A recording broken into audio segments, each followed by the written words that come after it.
पंचदेव प्रार्थना एक शक्तिशाली मंत्र है। प्रातःकाल सच्चे मन से इसे सुनने से जीवन के सभी दुख तुरंत दूर होने लगते हैं। पंचदेव प्रार्थना को प्रतिदिन सुनने से जीवन के असंभव कार्य भी संभव हो जाते हैं। तो आइए सुनते हैं यह पंचदेव प्रार्थना। गजाननं भूतगणादिसेवितं कपित्थजम्बूफलचारुभक्षणम् उमासुतं शोकविनाशकारकं नमामि विघ्नेश्वरपादपङ्कजम्। कर्पूरगौरं करुणावतारं संसारसारं भुजगेन्द्रहारं सदा वसन्तं हृदयारविन्दे भवं भवानी सहितं नमामि। शान्ताकारं भुजगशयनं पद्मनाभं सुरेशं विश्वाधारं गगनसदृशं मेघवर्णं शुभांगं लक्ष्मीकान्तं कमलनयनं योगिभिर्ध्यानगम्यं वन्दे विष्णु भवभयहरं सर्वलोकैकनाथम्।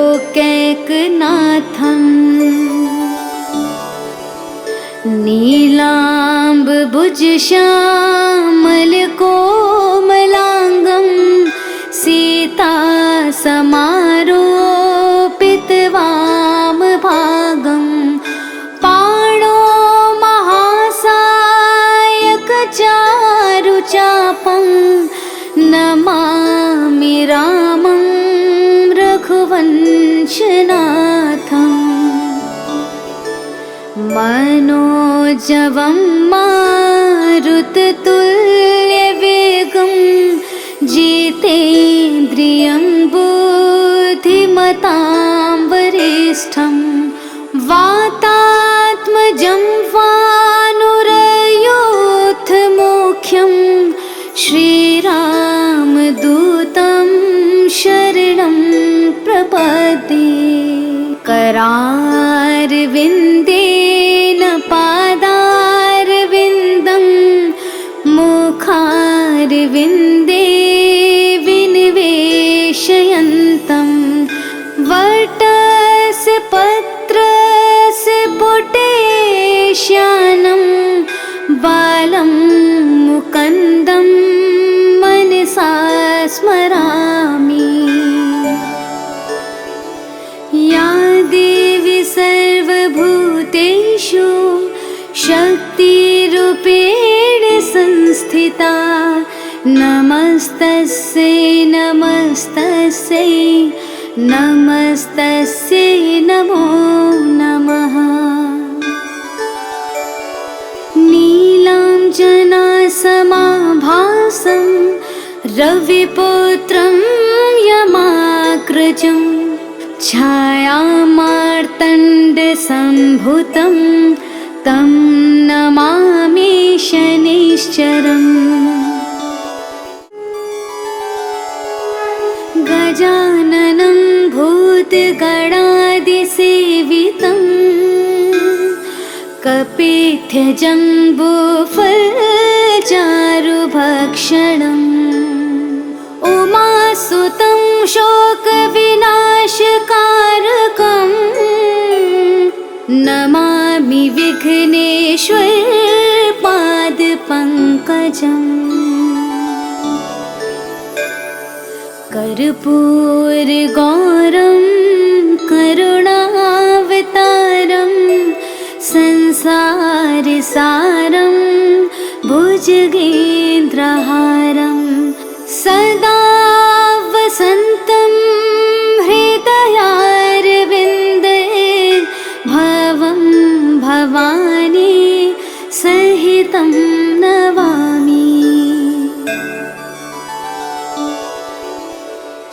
शान्ताकारं भुजगशयनं पद्मनाभं सुरेशं विश्वाधारं गगनसदृशं मेघवर्णं शुभांगं लक्ष्मीकान्तं कमलनयनं योगिभिर्ध्यानगम्यं वन्दे विष्णु भवभयहरं सर्वलोकैकनाथम्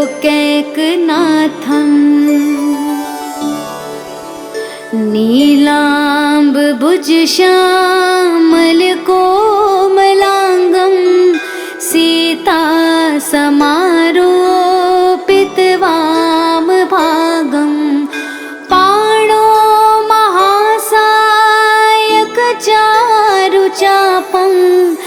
नमामि रामं रघुवंशनाथम् मनोजवं मारुततुल्यवेगं जितेन्द्रियं बुद्धिमतां वरिष्ठं वातात्मजं वानुरयोधमुख्यं श्रीरामदूतं शरणं प्रपद्ये करारविन्देन पादारविन्दं मुखारविन्दे विनिवेशयन्तं वटस्य पत्रस्य पुटेश्यानं बालं मुकुन्दं मनसा स्मरामि। या देवी सर्वभूतेषु शक्तिरूपेण संस्थिता नमस्तस्यै नमस्तस्यै नमस्तस्यै नमो नमः। नीलाञ्जनासमाभासं रविपुत्रं यमाग्रजं छायामार्तण्डसम्भुतं तं नमामि शनैश्चरम्। गजाननं भूतगणादिसेवितं कपित्थजम्बूफलचारुभक्षणम् उमासुतं शोकविनाशकारकं नमामि विघ्नेश्वरपादपङ्कजम्। कर्पूरगौरं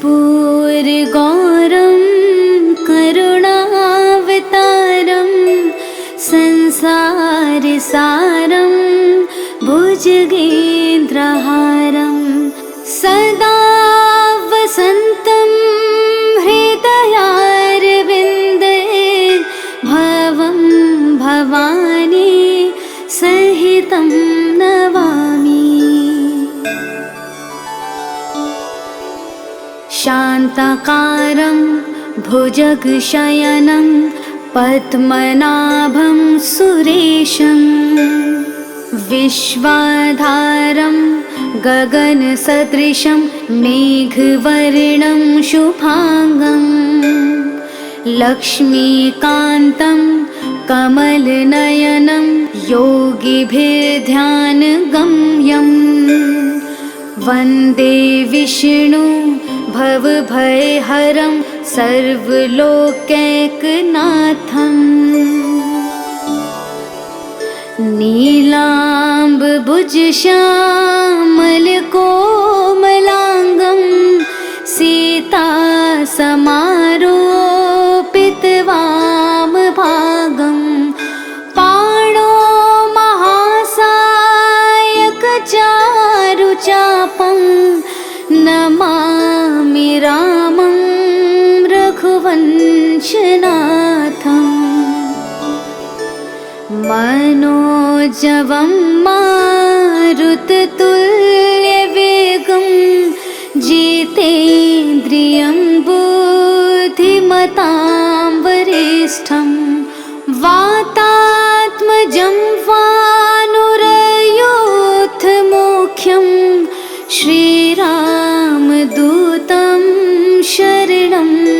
प्रपद्ये करारविन्देन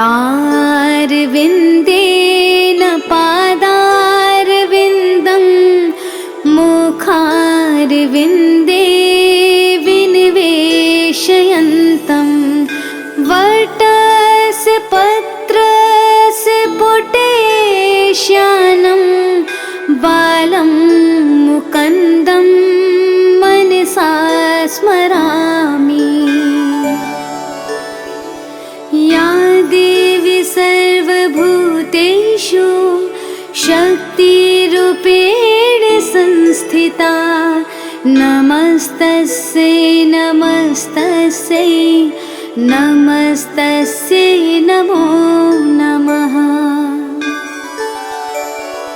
नीलाञ्जनासमाभासं रविपुत्रं यमाग्रजं छायामार्तण्डसम्भूतं तं नमामि शनैश्चरम्।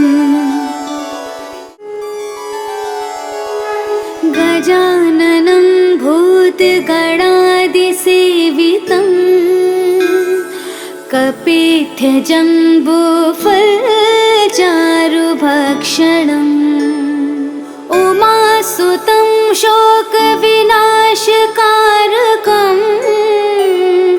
नमामि विघ्नेश्वर पादपङ्कजम्। कर्पूरगौरं करुणावतारं संसारसारं भुजगेन्द्रहारं सदा वसन्तं हृदयारविन्दे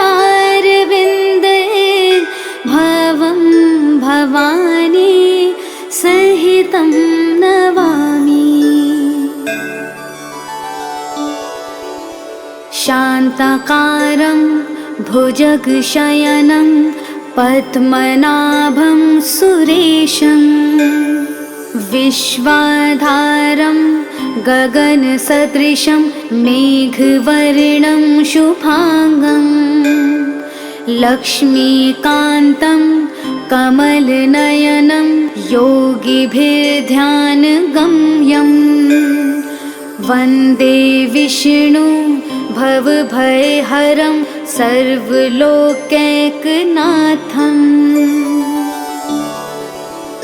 नीलाम्बुजश्यामलकोमलाङ्गं सीतासमारोपितवामभागं पाणो महासायकचारुचापं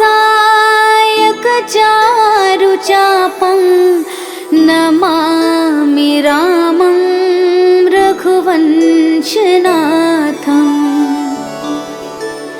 मनोजवं मारुततुल्यवेगं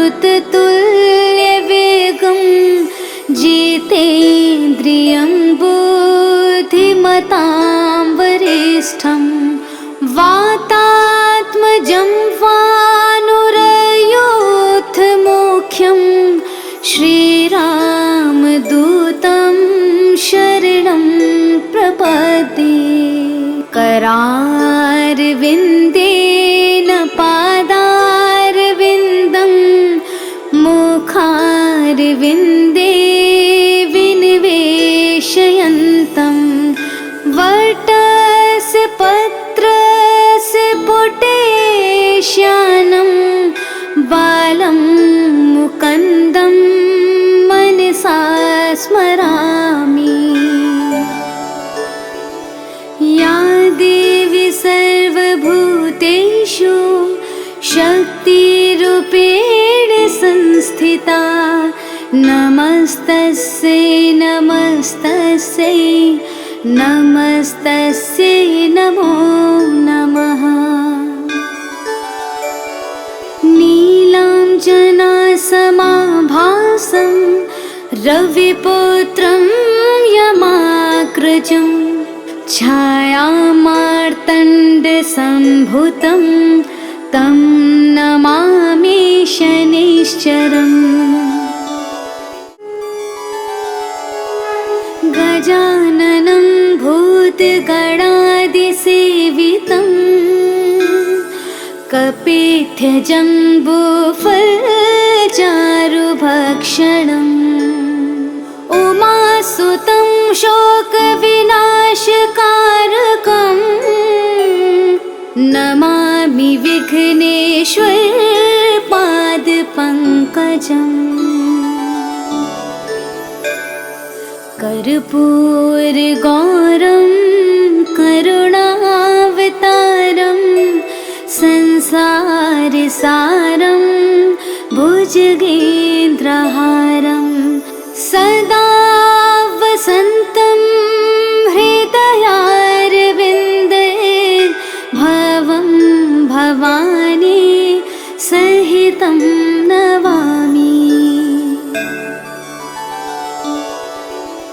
शान्ताकारं भुजगशयनं पद्मनाभं सुरेशं विश्वाधारं गगनसदृशं मेघवर्णं शुभांगं लक्ष्मीकान्तं कमलनयनं योगिभिर्ध्यानगम्यं वन्दे विष्णु भवभयहरं सर्वलोकैकनाथम्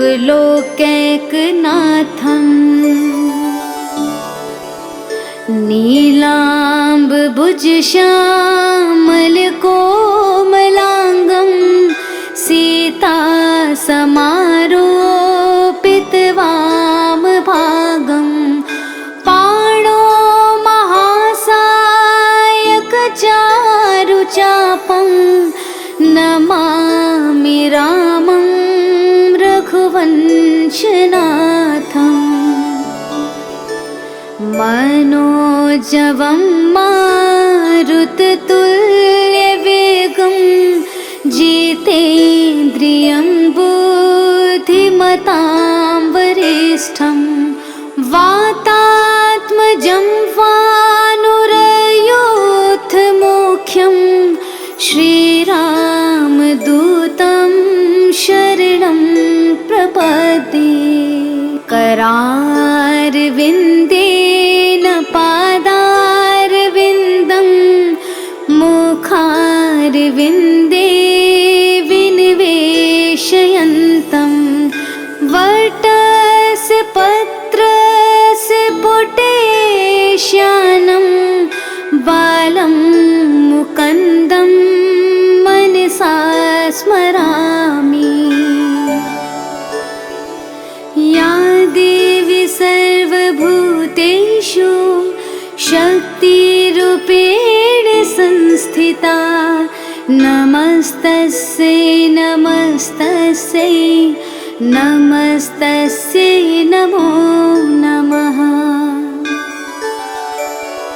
नीलाञ्जनासमाभासं रविपुत्रं यमाग्रजं छायामार्तण्डसम्भुतं तं नमामि शनैश्चरम्। गजाननं भूतगणादिसेवितं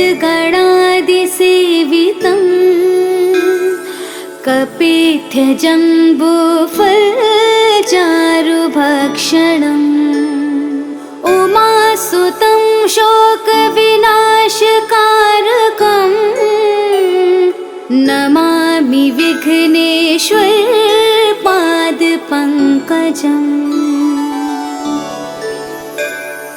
कर्पूरगौरं करुणावतारं संसारसारं भुजगेन्द्रहारं सदा वसन्तं हृदयारविन्दे भवं भवानी सहितं नमामि। शान्ताकारं भुजगशयनं पद्मनाभं सुरेशं विश्वाधारं गगनसदृशं मेघवर्णं शुभांगं लक्ष्मीकान्तं कमलनयनं योगिभिर्ध्यानगम्यं वन्दे विष्णु भवभयहरं सर्वलोकैकनाथम्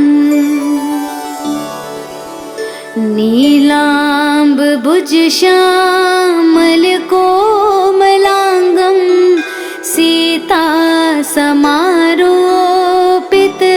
सीतासमारोपितवामभागं पाणो महासायकचारुचापं नमामि रामं रघुवंशनाथम् मनोजवं मारुततुल्यवेगं जितेन्द्रियं बुद्धिमतां वरिष्ठं वातात्मजं वानुरयोधमुख्यं श्रीरामदूतं शरणं प्रपद्ये करारविन्देन पादारविन्दं मुखारविन्दे विनिवेशयन्तं वटस्य पत्रस्य पुटेश्यानं बालं मुकुन्दं मनसा स्मरामि या देवी सर्वभूतेषु शक्तिरूपेण संस्थिता नमस्तस्यै नमस्तस्यै नमस्तस्यै नमो नमः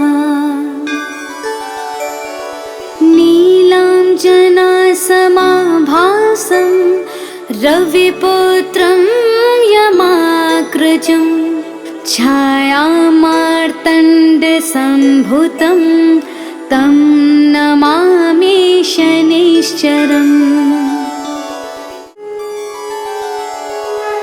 गजाननं भूतगणादिसेवितं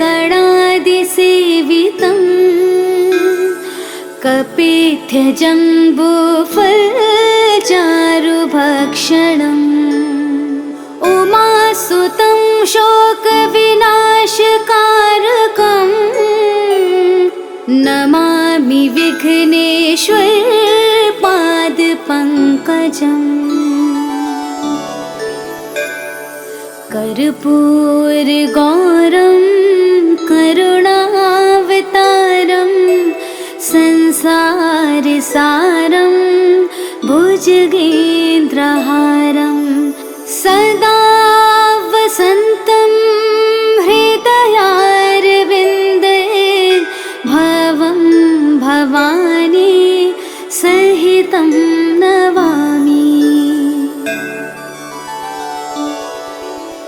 शान्ताकारं भुजगशयनं पद्मनाभं सुरेशं विश्वाधारं गगनसदृशं मेघवर्णं शुभांगं लक्ष्मीकान्तं कमलनयनं योगिभिर्ध्यानगम्यं वन्दे विष्णु भवभयहरं सर्वलोकैकनाथम्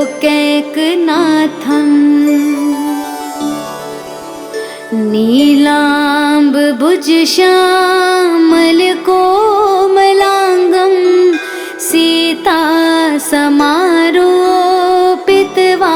सीतासमारोपितवामभागं पाणो महासायकचारुचापं नमामि रामं रघुवंशनाथम् मनोजवं मारुततुल्यवेगं जितेन्द्रियं बुद्धिमतां वरिष्ठं वातात्मजं वानुरयोधमुख्यं